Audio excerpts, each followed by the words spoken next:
रसूल अल्लाह ने 5 खूबसूरत हदीसें बताई। नंबर 1, तुम में से बेहतरीन शख्स वो है जो ना किसी को तकलीफ दे और ना किसी की तकलीफ का जरिया और सबब बने।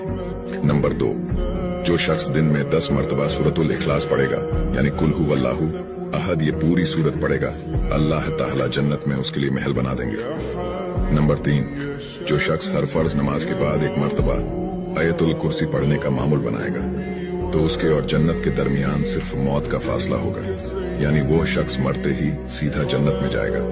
नंबर 5, जो शख्स घर से निकलते वक्त ये दुआ पढ़ेगा, बिस्मिल्लाहि तवक्कलतु अला अल्लाह ला हौला वला कुव्वता इल्ला बिल्लाह, तो अल्लाह ताला शैतान के शर से उसकी हिफाजत फरमा देता है और जिस काम को वो निकला अल्लाह ताला उसमें आसानी पैदा फरमा देता है। नंबर 5, रसूल अल्लाह ने फरमाया, वो शख्स हरा भरा रहे, हंसता खेलता रहे, जो शख्स मेरी हदीस सुने, उसको महफूज रखे और उसको दूसरों तक पहुंचाए।